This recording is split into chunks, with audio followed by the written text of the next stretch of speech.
And a very good afternoon to those of you who are aware. It's afternoon. A very good night. A very good night to some of you, and a very good evening to most of you.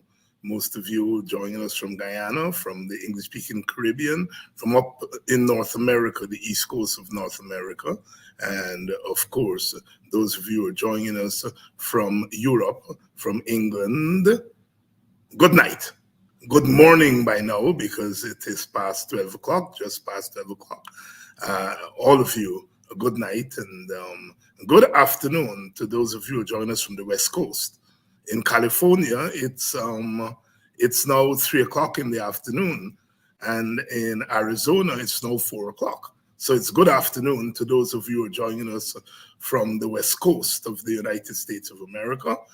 Good evening to you joining us from Canada, from New York, from Connecticut, the northeastern part of the United States. Good evening to all of you. All of you are joining us from South America, from French Guyana, from Suriname. Welcome to Politics 101. We come on here, of course, another mass killing in the United States of America. My God, we are living in a hell of a world. Another mass killing in the United States of America. Oh, wow. That's all I can say. I think 565 mass killings, so many killings per year. Sometimes we don't even hear about them. We don't even hear about them. We, of course, our prayers go out to the victims of this senseless violence. Good evening to you. There's now a speaker. The Republicans have managed to elect a speaker, as you know, so they can carry on the business there in the United States National Assembly. They call it the Congress there. But the jury's still out. Democracy on trial.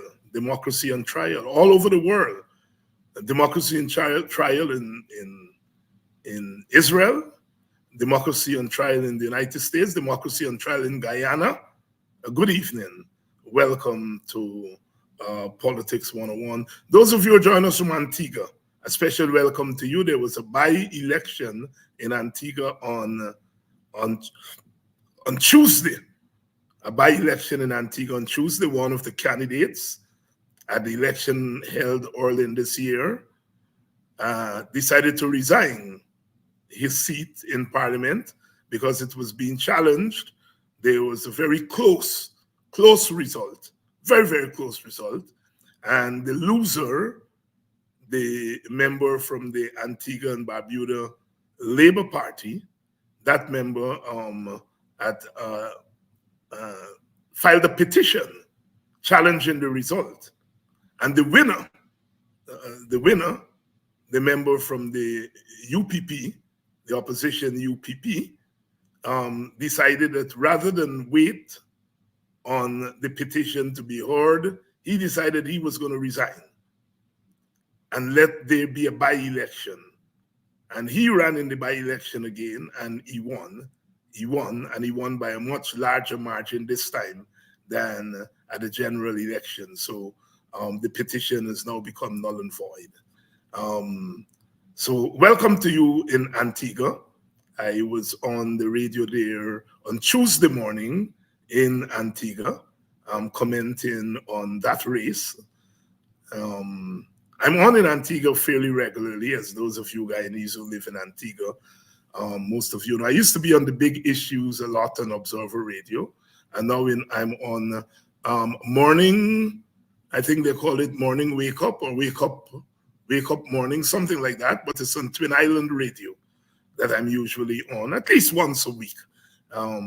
And it's always good to get out and do the politics in other parts of our Caribbean, keep myself active, because sometimes our own politics in Guyana stifle us, and we come to think that that's the only politics in the world, forgetting that we are part of a larger region and a larger world. And thank God for giving me the opportunity to speak on and to study and to comment on politics in other parts of our Caribbean. I do a program every second Saturday of the month on Baltimore Radio, WEEA 88.9 FM in Baltimore, a program on the second Saturday of every month called The Political Hour with Dr. David Hines. I've been doing that program now for 26 years. 26 years. 26 years I've been doing that program. Every second Saturday, The Political Hour with Dr. David Hines. And on that program, I take a look at politics in the Caribbean for the preceding month. So, one gets the opportunity to follow politics in Trinidad and Grenada and Antigua and Barbados. And, the Caribbean is an interesting place and a difficult place to study. Difficult because you're studying, almost 30 countries. There are, 36 countries in our Caribbean. That's the wider Caribbean region. Of course, I pay attention to the English-speaking Caribbean, but I also, that includes Haiti and Suriname, and so although they're not English-speaking, they're part of CARICOM. And you in effect have to study the politics of each country. It means that you have to keep up with the news, read the newspapers of those countries. And so there is sometimes not enough time in the day to do all of that. But that's one of the challenges of studying our Caribbean, those of us who do that. So welcome, and welcome to the people of Antigua. As you know, the last election brought the parties very close. 17 seats in the parliament. It's now 9-8, 9 in favor of the government, 8 on the other side. And of course, the 8 on the other side, one is from Barbuda, and one is an independent, used to be a member of the Antigua Labour Party, Asset Michael. He fell out with them and ran in a stronghold and won. So really it's 9-6 with one seat from a Barbudan party and one independent. Interesting politics there in Antigua and Barbuda. Welcome to all of you. Welcome. Good evening. Good evening to you, Esther, Marla, Alicock. Dennis Book, of course, is here. Mr. Ben, Thomasina. Well, I don't know if it's a Mr. or a Miss. It looks like it's Miss Susan London. Good evening. Good evening to Mr. DeFlormont, Kenneth DeFlormont. I had the pleasure of meeting Mr. DeFlormont when we were there in Washington for the Washington conference. He came to the meet and greet, and we got a chance to talk. I, of course, knew him and knew his family, and so it was good to catch up with him. How about you people there in Washington, D.C., Maryland area? Special good evening. Special good evening to you. It's, like I said, it's an area, a place where I lived continuously. I lived continuously for 12 years until I moved to the West Coast of the United States of America. As I said, over and over, that's where my people are. That's where my siblings and wider family are. And so I get back there as often as I can. I still regard that Washington, D.C., Maryland area as my United States home. I've never really embraced Arizona in the same way as I embrace Washington, D.C., Maryland, Virginia, tri-state area. Welcome to Politics 101. If you're listening, Rebecca, good evening. Good evening to you and your sisters and Families Friday night. I know it's going to be a very, very busy night down there in Silver Spring. Rebecca and her sisters, the Bavagins from Bedford Wacton, they were so good to us when we were in Washington, D.C. for the conference. We were at their restaurant one night, a get-together there, and then they hosted the meet and greet for the WPA, the Bavagins. Rebecca, who lived in Buxton because their cousin is brother UC Quayana, and Rebecca lived in Buxton, actually, just down the road from us. Very, very good evening to that family, the Bavagins family, and all those families there. The one young lady whose name escapes me now, she and her husband, they came out to the meet and greet, and she remembered me from a program that I did and still do in Washington, D.C. area, a television program called Carib Nation. And I started to do Carib Nation in 1995. So what? It's 28 years now. And even though I have moved now, I still, whenever I'm in the area or now with the technology, I do a program here and there. But people like Paul Tennessee and Darius Dean, they're on and they keep the program going because it's still there. And you can now get it on YouTube, Carib Nation. I had the pleasure of interviewing so many people.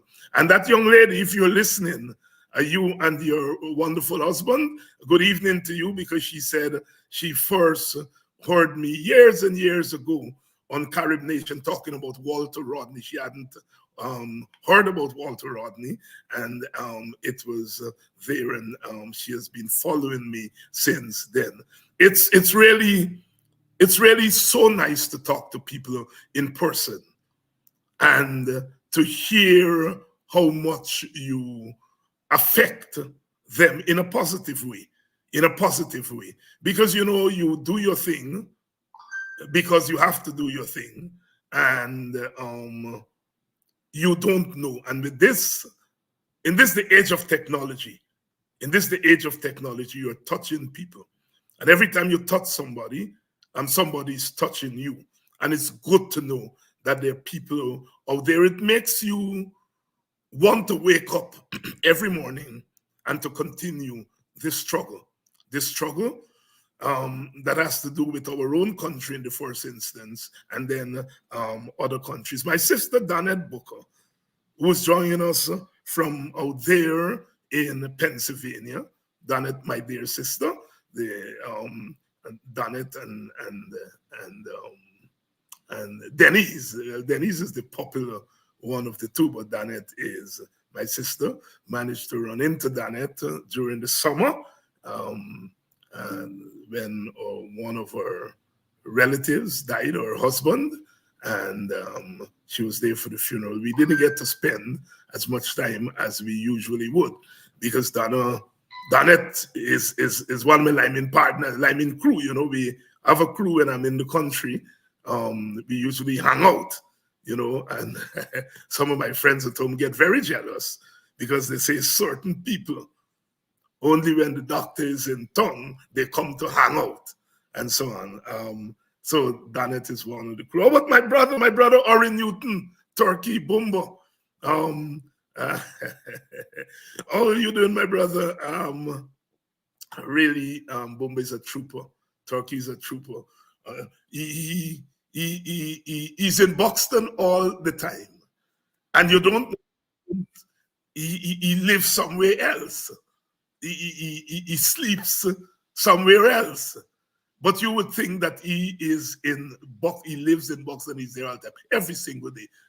Really, your neighbor Stringberry there, as we say, one of my good friends, and we hang out all the time. And he's a dead PNC, and people. Turkey is a PNC, he's an Aubrey Norton man. But you would think that he's a WPA man because we're very close and we hang out, and we used to be adversaries in our young days. In those days, Buxton was controlled by well, I don't like to use the word control, but the two parties, the PNC and the WPA, were quite influential in Buxton in the 1970s. Well, you all know that during those days we were hot on each other. And, you know, the PNC had their camp at the front side of the village, and we, WPA, operated from the back damn side of the village, and we had intense rivalry. But one of the things about village life is that we remain friends throughout that. And Turkey is still a dead PNC man. He's a dead Norton man. But we moved together in recent times. In fact, people in the village, why you there with Turkey and Bumba? You know he's a PNC and so on. And we have good fun in the village over that. Interesting place, the village. The village is an interesting place. And when I talk about the village, I'm not leaving out the towns, because I consider places like Tiger Bay to be a village in itself, or Albai's Tongue, although they're part of the tongue, that they are essentially villages. Kitty used to be a village in itself, and I consider those places to be still villages. Good evening to all of you. Good evening, all of you. Welcome on a Friday night. Friday night, you stretch out, you know, because it's payday on Friday in the old days, and you're gone out in the village, and the glass case and them start to come out since Friday night. You go up the line side in the village, and you're gone by Baby Jarvis there, and you see that glass case. If you see food in there, the glass case is sweat, as we used to say, you know, from the heat from the food and so on. Friday night was also a special night leading in to Saturday, and things have changed a little bit now, because it's not the same. Things change. But welcome to all of you. Please share the link. Tonight we want to talk about three issues. One, we want to talk about that meeting between Aubrey Norton and his team and the PPP. And the PPP is carrying on. Oh, what a wonderful chap Aubrey Norton is. And so on. And they're now going to go to Parliament, and they're going to have a debate, and so on. I want to weigh in on that tonight.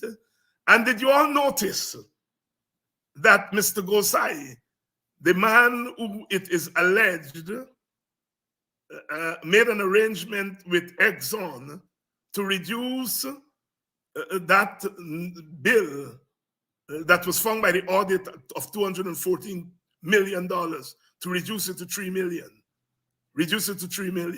So whereas Exxon had overbilled us for $214 million, it's now down to $3 million. And they say it's Mr. Gosai, a man working in the ministry, who did it. And we learned today that Mr. Gosai has lost 2 weeks' pay, and he has been given a warning. The punishment for giving away $211 million to Exxon is a loss of 2 weeks of pay and a warning. Only in Guyana, we're going to talk about it. We're going to talk about that. And then, did you all notice that there's a fact-finding mission in Guyana led by some business people and some former state representatives? We had thought it was some state representatives from New York. It's not.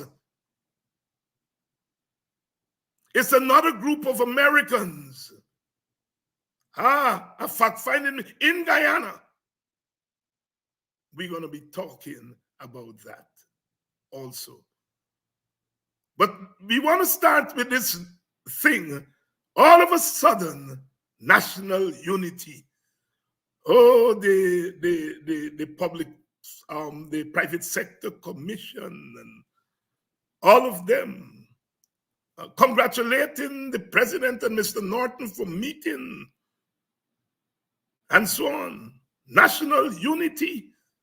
And they're advising Norton, the thing that you have to do is don't worry with the extremists. Come in and support the government. That's how they put it. Support the government on the issue of Venezuela. On the issue of Venezuela. National unity. National unity. All right. We're going to talk about it. Let's do this and give you a chance to share the link. And then we're going to talk a little bit more. Share the link. Share the link.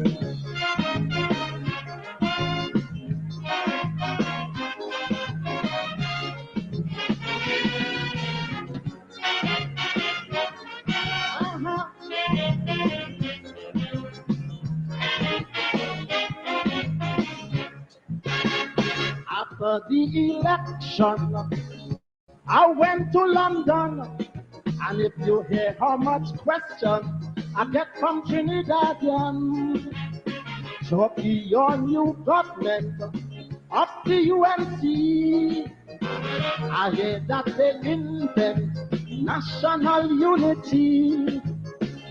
If you see how them Londoners jumping and praising Panday, you need nobody in the past wouldn't do that, they say. I had to tell them, wait, it's true, and they preach unity. But the idea, my friend, didn't originate with me. No, siree. I so spectacular was preaching unity. When we brought in Rex West and Trooper T and Ricky, Kyson and Nelson, he made the same plea. When he sang all of we is one family. When the Lord Shorty paid tribute to Indrani, and Tunda Popo was singing Nana and Nani. All these songs proved naturally that there's a going T&T. Kysonians preach national unity. Yeah. You forget how much money Manning paid to bail any safe family. So Panday and start national unity. Alive.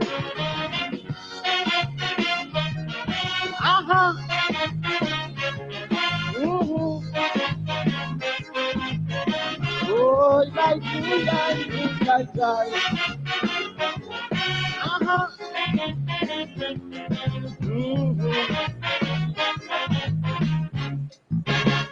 I told them Londoners that Mr. Panday has my congratulations for the part he played as a politician.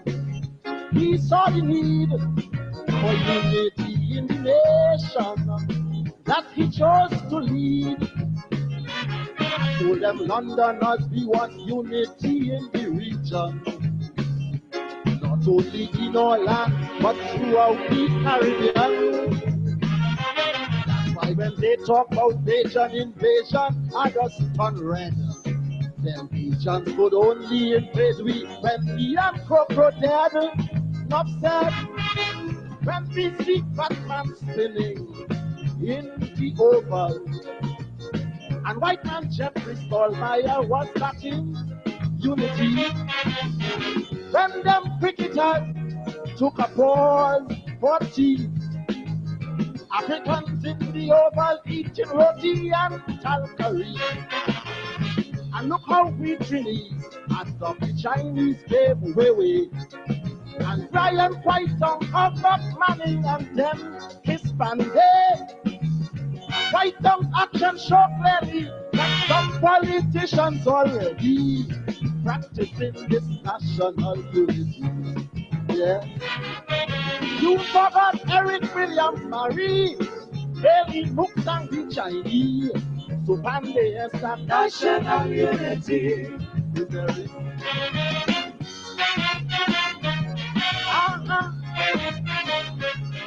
Yeah, oh, like you,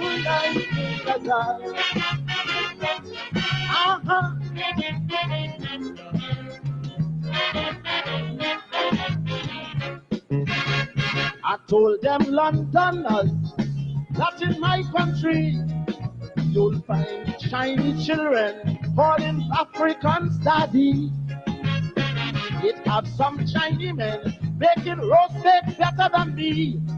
It have African women who could teach Indian to make roti.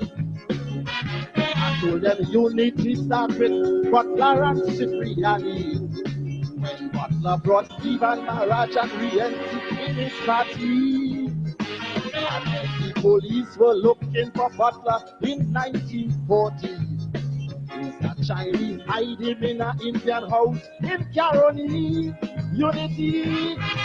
When I see Keith Shepherd and Mr. Rapisha editing the Mirror newspaper together, and when I see black rastas living in Philly City and planting their okra, their bygone and bachi, and when I see Indians living in Philly City, we took like children eating roast bacon, hanging Christmas tree, and Syrians and Chinese today eating kalaloo on a Sunday.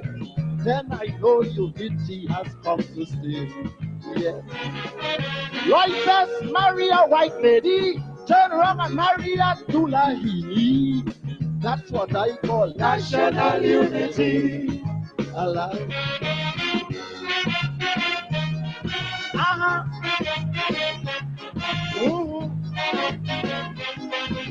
Oh, like you in the time.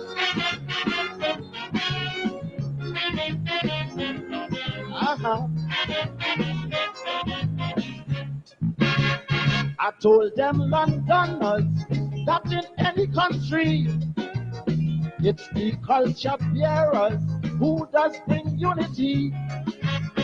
Men like Mighty Trini, the Calypsonian, even the young Beat Shiny and John Agitation. When an African take part in the Indian culture, or Assyrian or Chinese do the crossover. What they are doing, my friend, is pulling races together. Like Cameo the Indian dancer or Miss Dennis Plummer. You see, when that man from the south brought in his cavaliers in top, Indian like peace joined in the panorama. And when Jim Samaru pioneered his steel band, he proved that pan belongs to East India just as African. But when Mr. Pandeban told the era of the Guardian, some say that was racism and discrimination. But we are so united that right now, man, look Pande and John Bandera from the Guardian, both of them clapping jockey in the grandstand. You forget it's me, Chucky, who sang Ram Kapalani. So Pande is that national unity is all a week.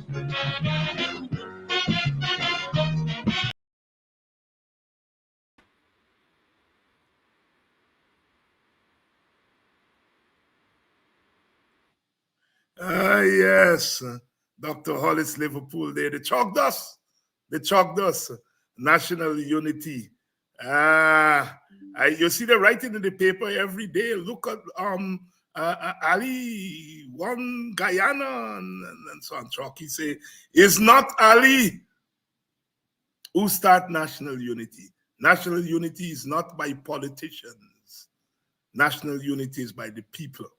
By the people. Dr. Hollis, Liverpool, they chalked us the quintessential political Calypsonian, the man who gave us 3 blind mice among great calypsos.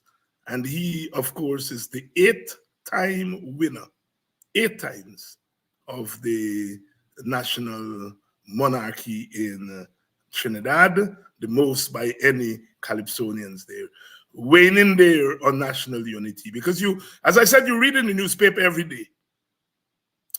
Every day, Ali is bringing this country together.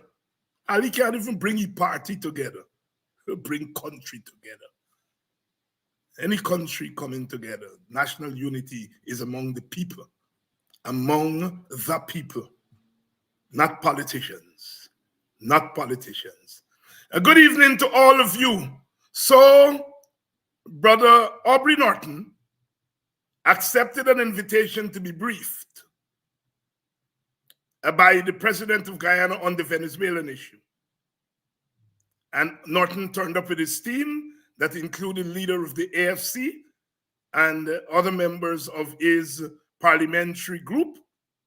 And he walked with some technicians. I think people like Keith Austin was there. And they went to the briefing. And once the briefing was over, the government went heels over head talking about national unity, that this is what Norton should have been doing all the time, and so on and so forth. My initial response was that I support Norton going to the meeting. Some people argue that Norton should have played hardball. Since you didn't want to meet, they didn't want to meet on other substantive issues, but on Venezuela they want to meet. The president says he's not meeting with Norton because Norton didn't shake his hand. The president says he's going to go into opposition control communities and they're going to bypass the representatives and go straight to the people. But on this issue of Venezuela, he chose to meet with Norton. And understandably, many of Norton's supporters are saying, well, Norton should play hardball. Some say he shouldn't meet with them. Some say when he met with them, he should say, before we can have a joint statement, let's talk about other issues that affect my supporters. I support Norton meeting, because I think that sometimes our people need a little break. You know, the fatigue of politics every day can begin to have a negative effect on people. And so it's good to see the two leaders meeting. But beyond that, I do not put much store on it, because I know the PPP. They're going to use it for the photo op. They're going to use it to show that Norton is supporting them. You see? The opposition is supporting the government, not the PPP and the PNC coming together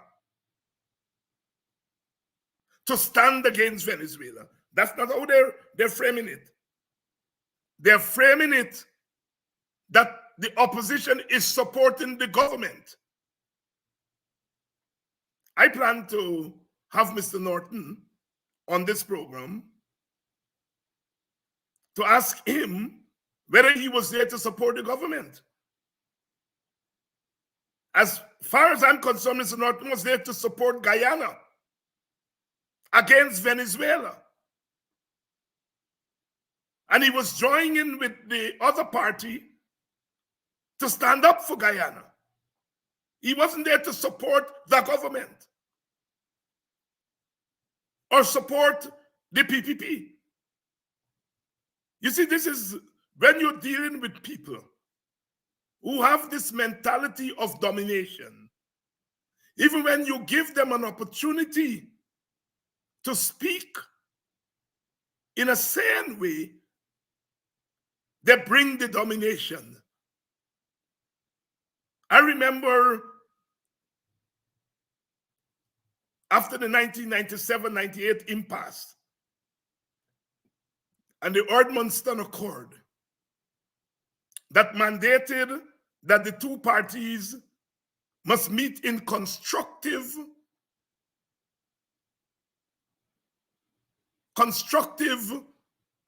discourse. Mr. Luncheon said although the two sides were meeting, they were not meeting as equals. So Luncheon said that. And while the PPP is not using that language today, the fact that they're saying Norton and the government, Norton and the opposition, were there to support the government. And I think sometimes our inexperienced politicians, I saw a letter in today's paper, seem to be echoing that same language. And I put it down to inexperience. The opposition is not there to support the government. The opposition is there to stand with the government in support of Guyana's territorial integrity. The PPP is saying the opposition was there to support the government. And like I said, some opposition members are using that language, as I put it down to inexperience.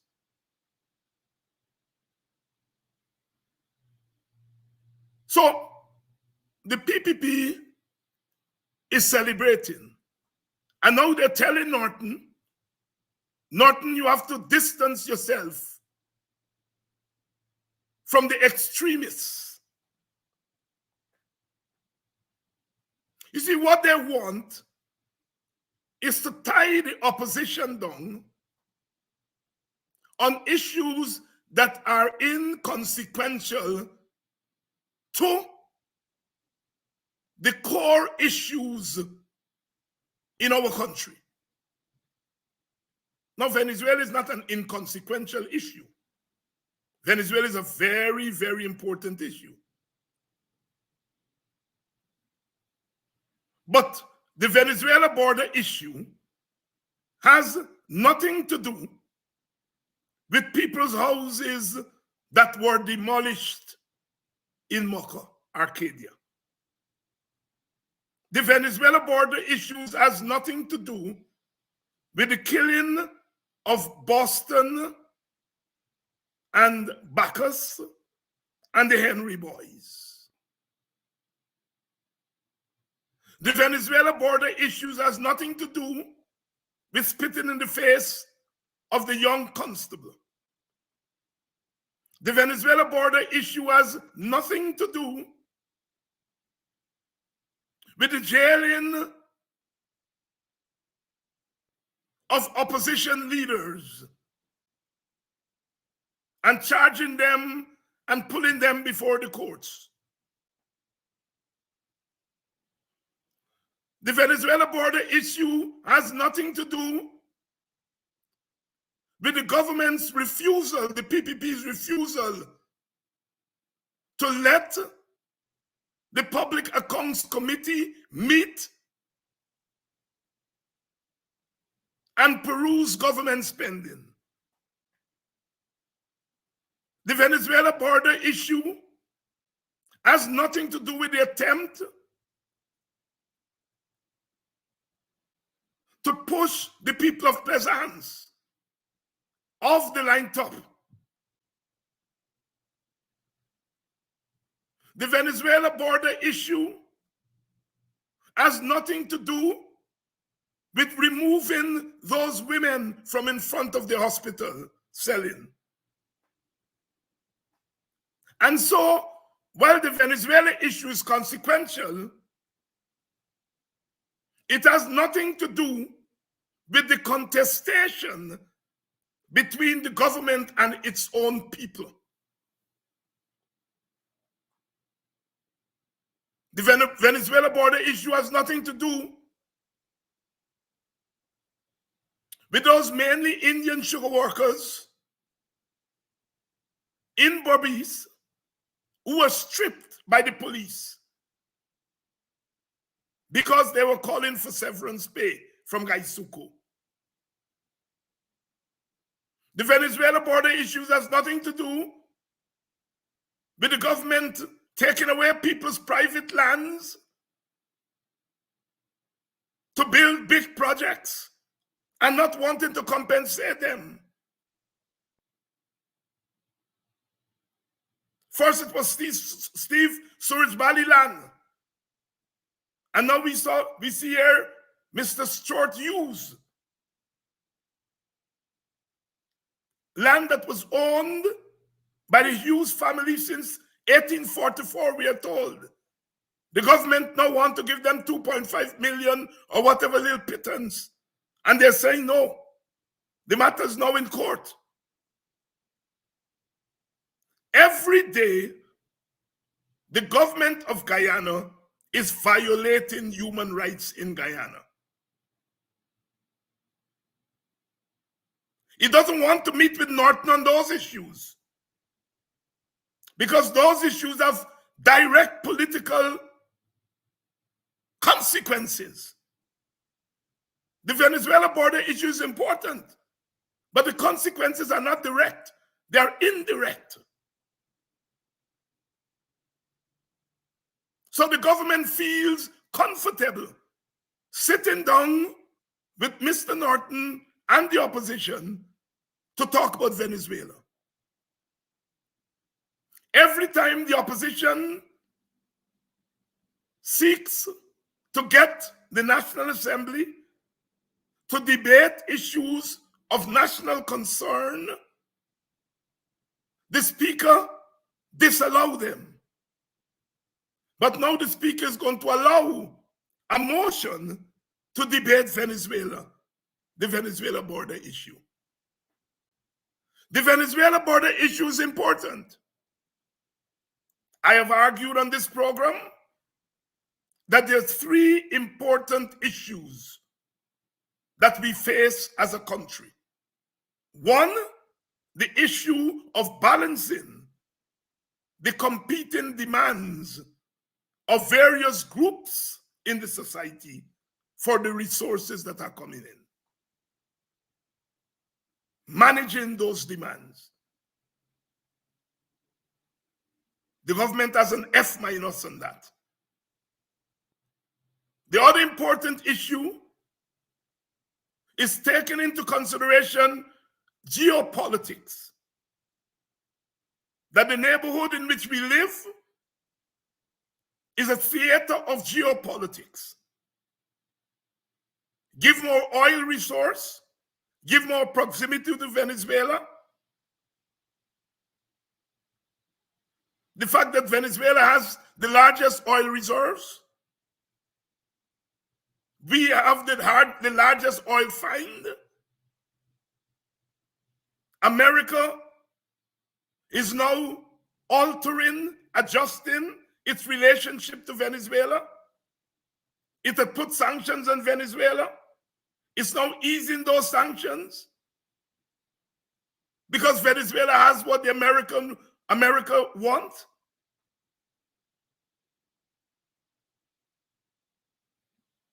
America put sanctions on some of the contestants in our election. I don't know if they have lifted those sanctions.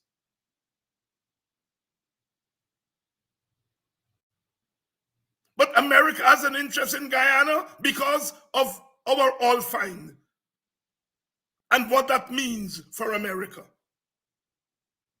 And so the way in which our politics are wrapped up geopolitically is the second big issue for us as Guyanese. And the third big issue, of course, is Venezuela. Any country that is demanding 2/3 of your territory is a clear and present and continuing danger.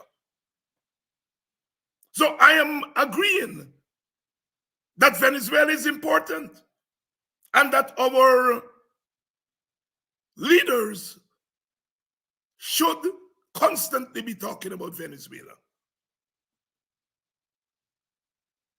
But that should not be the substitute for dealing with the first big issue, and that is balancing the competing demands of the various groups. If Norton is good enough to talk about Venezuela without a handshake, he should be good enough to talk about MOCA, to talk about naming a substantive chief justice and chancellor without a handshake.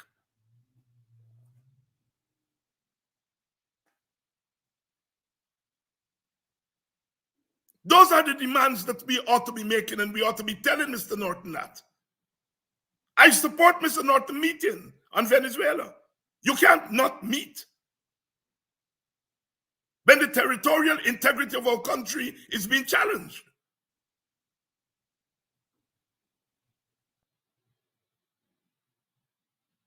But you must not stop there, because you have a government that is shameless.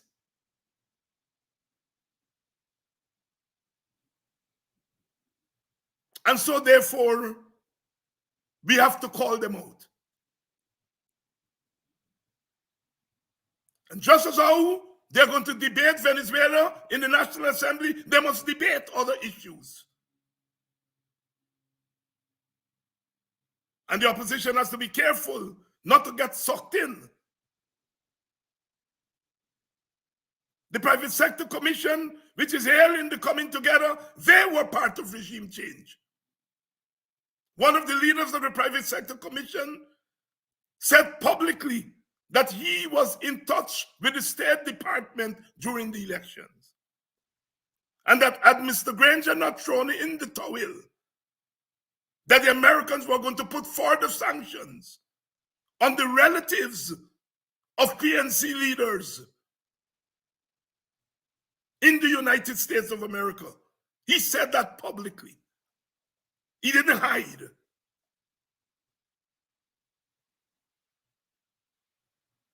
The Private Sector Commission was part of regime change. And you must not encourage the government to behave in a reckless way when it comes to people's lives and livelihood in Guyana. But when the government needs help on an issue such as the border issue, you want the opposition to give them help. What are the realities of our Guyana? In our ethnically divided society, it is the army that would be called upon to protect our borders. And the majority of the people in the army are African Guyanese. They're jailed or Ogunse for saying so. But that is the reality. You beat up on the leaders of the African Guyanese people. You exclude them. You don't pay them well. You manipulate the leadership and turn the leadership of the army against their own people. But it is that same army, the members of that same army, who will have to defend Guyana. You shoot down young African men for any little thing. You criminalize them and then shoot them down. But they are the ones who you're going to call upon to pick up guns to defend our country. Our country, Guyana, is ethnically divided. It's divided not just politically, in terms of where people work.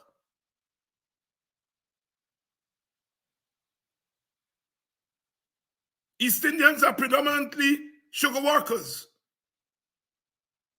The private sector is predominantly Portuguese and East Indians. The public service, the police, the army, nurses, teachers, they're predominantly African. Those are the facts of history. History has brought us to this point.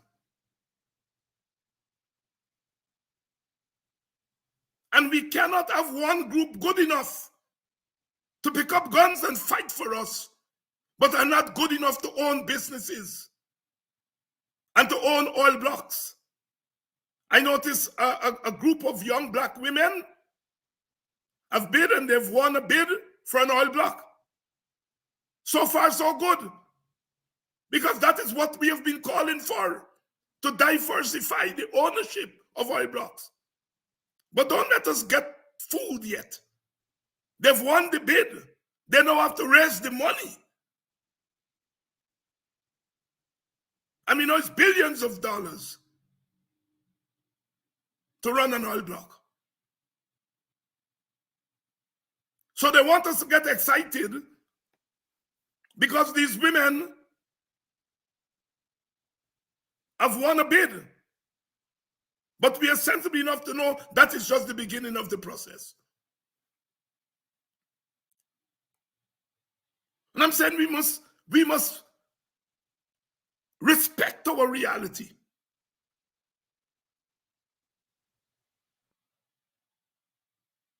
The PPP must tell its supporters that African people are not just criminals. African people have to defend this country. The other night I hear my brother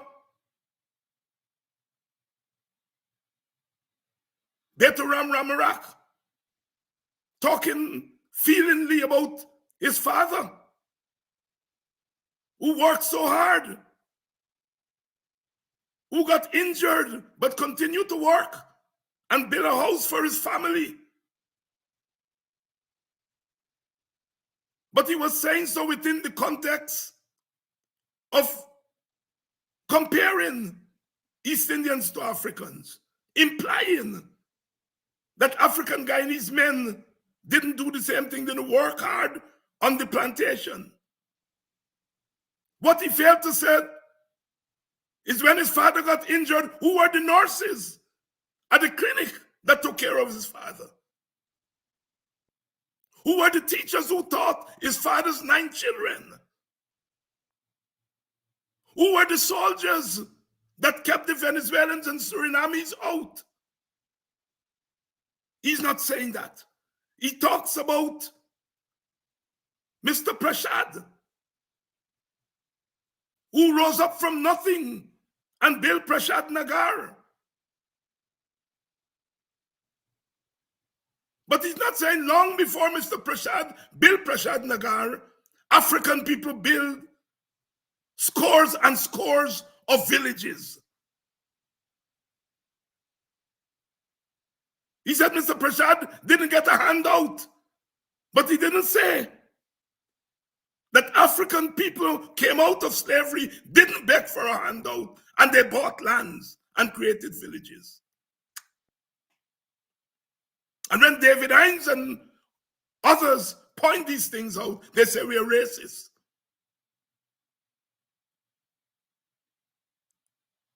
We have to be clear about history when we are speaking.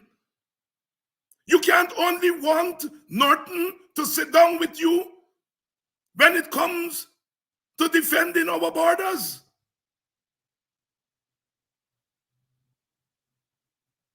Norton must be good to sit down with you on other issues.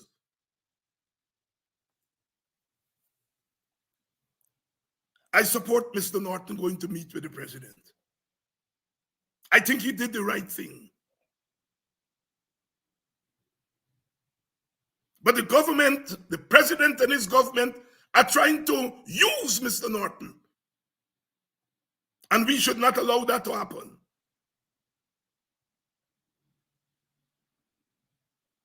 They say that some of us are the extremes. We are influencing Norton. The Guyana Times this morning said that Norton must loose himself, untie himself from the racial tail that is wagging the multiracial dog. So they say Norton is multiracial, and the PNC is multiracial, and the rest of us are racial. And Norton must disassociate himself from us. They're asking Norton to disassociate himself from his support base in exchange for sitting down at a meeting with Irfan Ali and Jack Dew.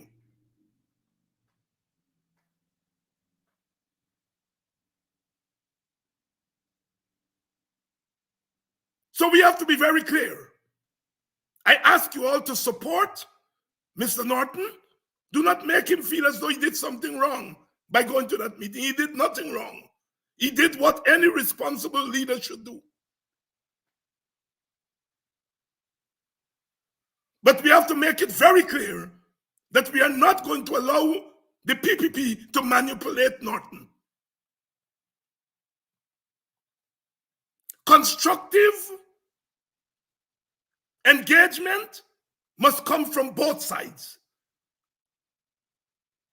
Norton will have to give up something, and the government will have to give up something. In fact, the government should give up more because it is the government. If we are good to defend the borders, we must be good to have businesses. If we are good to sit down and talk about the border without a handshake, we must be good to sit down and talk about discrimination against supporters of the opposition without a handshake.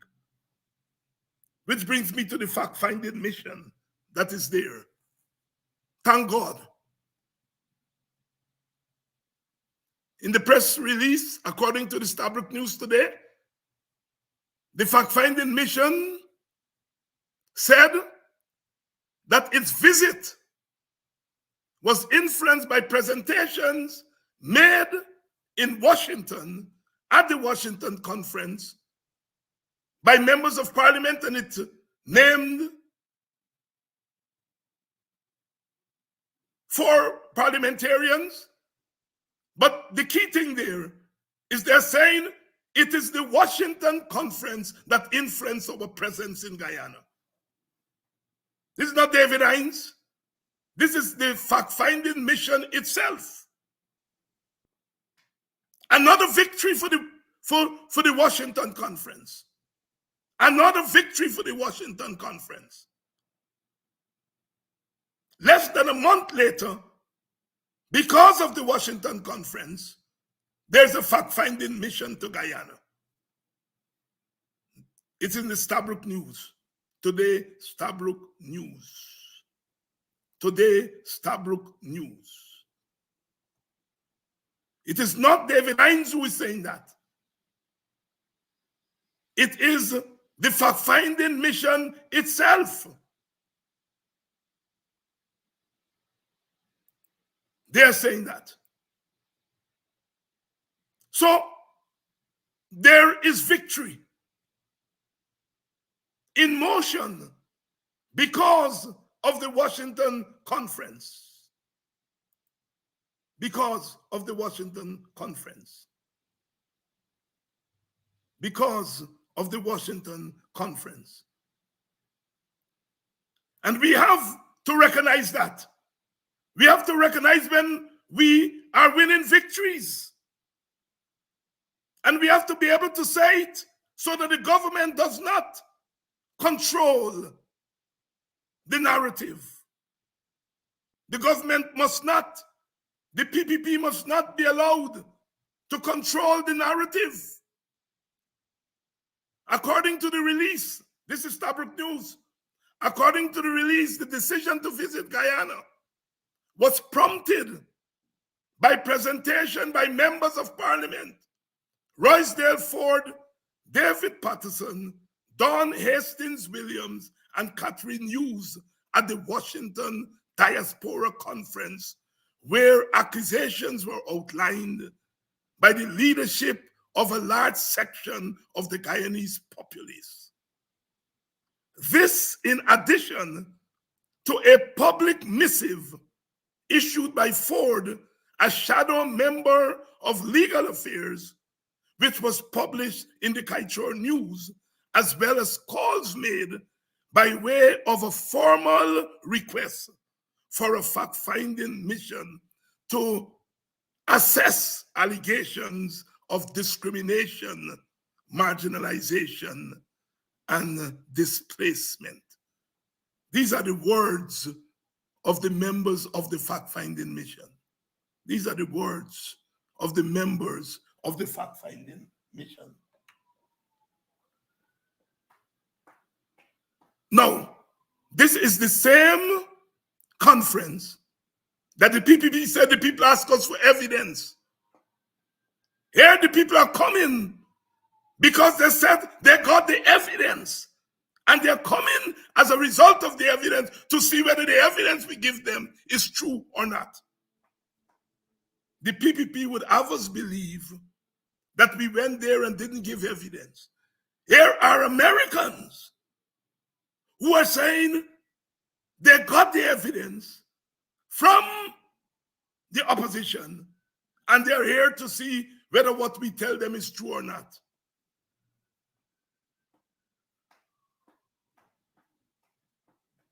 You hear a lie? The PPP tried to lie to us, and now the truth is coming out.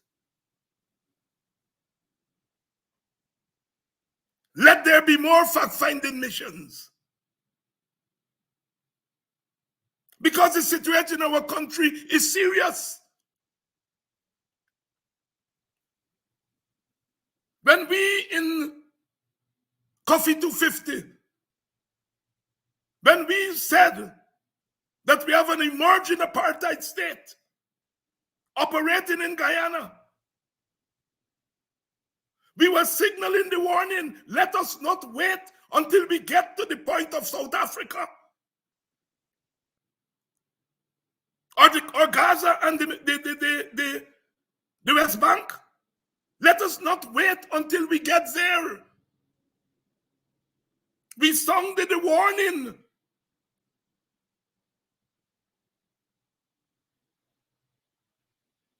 And that is why they got jittery. And thank God, give thanks to Coffee 250 for putting it out there. Give thanks to Rickford Burke for assembling us in Washington. And we are reaping the rewards.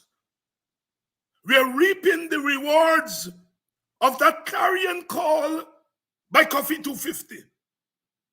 We are reaping the rewards of Rickford Burke bringing us together. We are reaping the rewards of IPADG, which went up to the United Nations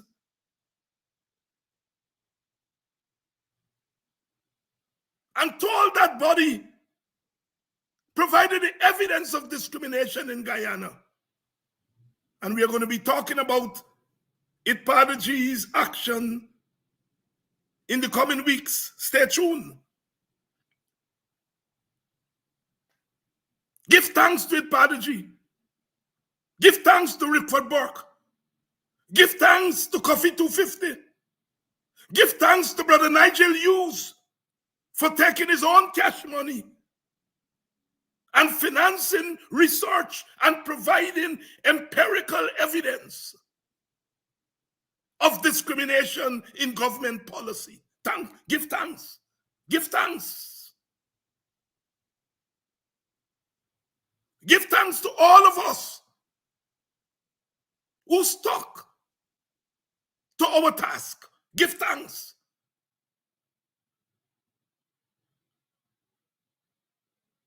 Discrimination of Africans, discrimination of East Indians or Amerindians, or any ethnic group has no place in Guyana. And we must not let the PPP get away by trying to hoodwink us. They're angry because we have continued day after day.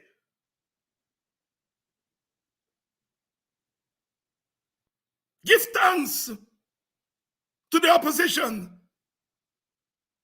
for coming out of the meeting with Exxon and telling the country that the government had reached an agreement with Exxon to reduce liability from $214 million to $3 million. We would not have known of that deal. And when the deal came out in the open, they put the blame on a junior functionary, Mr. Gosai, as if Mr. Gosai would negotiate $211 million without somebody higher up telling him what to do. Now GRA has come out and said it is sticking to $214 million. Now Jack Doe is saying if Exxon don't want to pay up, they're going to go to arbitration. That would have never occurred had the opposition not come out and expose what they heard in the meeting with Exxon. Sisters and brothers, when our leaders are working for us, we must give thanks. When they're messing up, we must say they're messing up. So what did they do? They take away 2 weeks' pay from Mr. Gosai and give him a warning. What they did is they charged Mr. Gosai under public service rules. Now, public service rules are just what it is. And I doubt whether Mr. Gosai is a traditional public servant. He may be a contract worker. He's not your traditional public servant. So when it suits them, they treat the Gosais of this world as separate from the public service. But now it suits them. They want to give him a slap on the wrist. They place him as a public servant and take away two weeks' pay and give him a warning. If Mr. Gosai commits such an offense, he defied the president, the vice president, the minister, and took it upon himself to negotiate with a foreign company to negotiate $211 million on his own. That is tantamount to treason. But we know that Mr. Gosai did not negotiate that thing on his own. So he has not committed treason. But if the leaders are saying they knew nothing, then he has committed treason.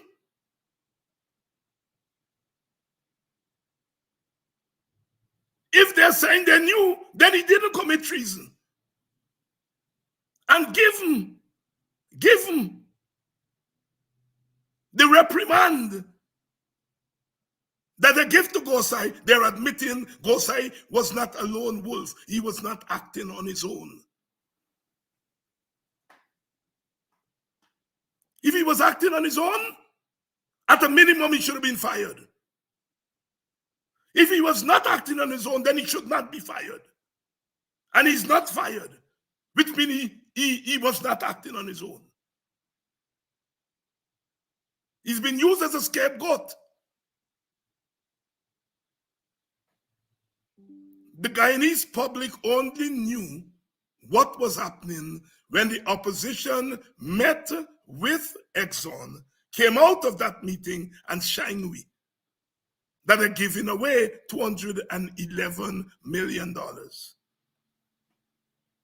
I am not a money expert, but if you're going to give away $211 million to Exxon, what are you getting in return? That's my question. If you are willing to give away $211 million to Exxon, what are you getting in return? Are you getting campaign funds in return? Are you getting a commitment from Exxon to help in keeping you in government after the next election?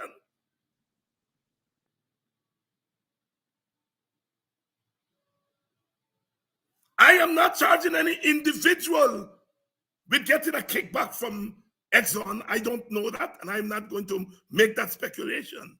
What I'm speculating is if you're giving away $211 million to Exxon, you have to have something in return, as the song said, something of value. That whole Guyanese song. My Guyanese song people, you all tell me, is who sings something of value? I get old now, I don't remember the name so good. There must be something of value. Is that something of value a commitment to campaign funds? Is that commitment a commitment to help to keep you in power after elections? I don't know. I am speculating. But you don't give away $211 million to a company for nothing.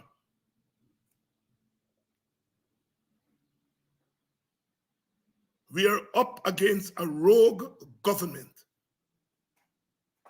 A rogue government. So let us welcome the fact-finding mission. Let us urge our organizations to meet with the mission. I understand they met with the government today. So far, so good. Make sure our organizations meet with them. This nonsense that we went up to Washington without evidence. Evidence. The fact-finding mission will gather their evidence. They will gather their evidence. We are moving on and we are winning. We are making the government do things it does not want to do.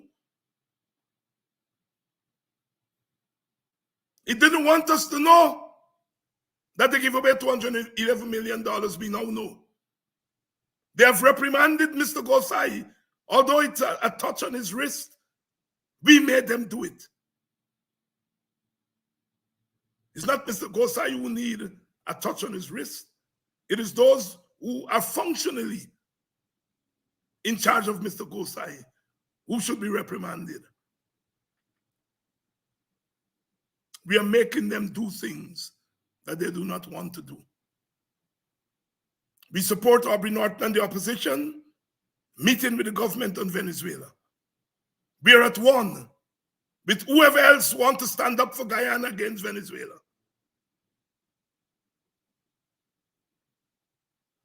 We're at one. But Venezuela is not our only clear and present danger.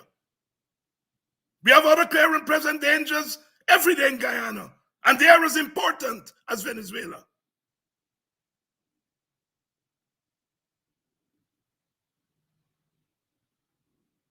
Let them not tie Aubrey Norton and his team down on Venezuela and turn their eyes away from the prize, the other prize.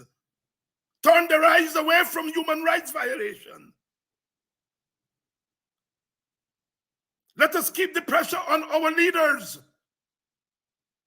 that they do not become sucked in with the limelight of going to meetings with the government. Let us empower them to empower themselves.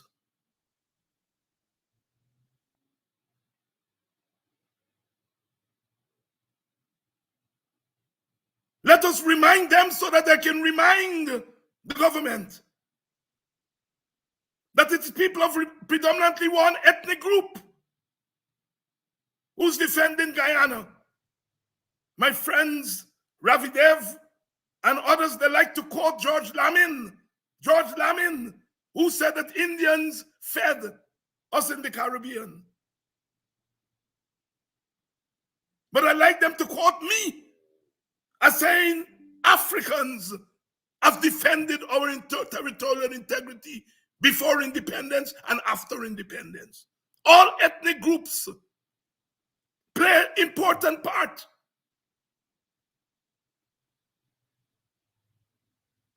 Indians went into agriculture, and yes, they fed us. Africans defend us. Africans teach us. Africans nurse us. Amerindians preserve our environment in the interior. We have all made contributions to Guyana.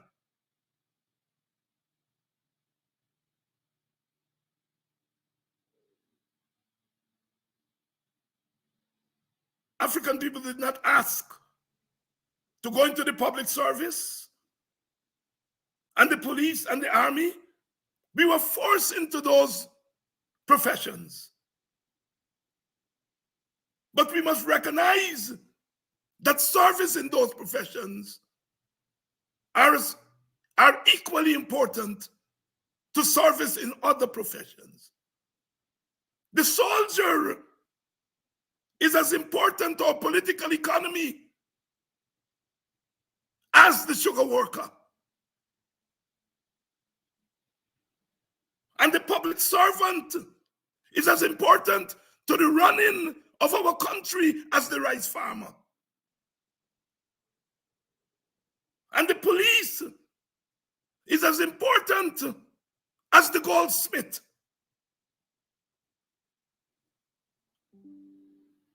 And those teachers who are mainly female, the nurses who are mainly female of African descent, are as important as the lawyers of another ethnic group or the accountants of another ethnic group. There is dignity in all labor.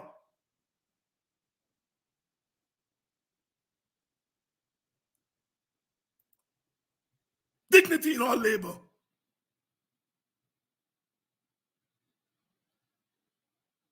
Venezuela is not the sum total of our problems. It is a big problem. But government must not only work for Venezuela and doesn't work for Mocha.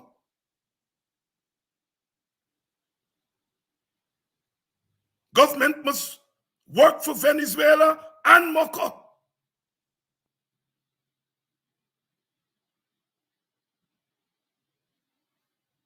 Give thanks to our leaders, but protect our leaders from manipulation by a PPP that has no intention, at least in the foreseeable future, of an egalitarian and equitable Guyana. If we are going to get there, we have to push. We have to push them there. I love you all. As usual, give thanks.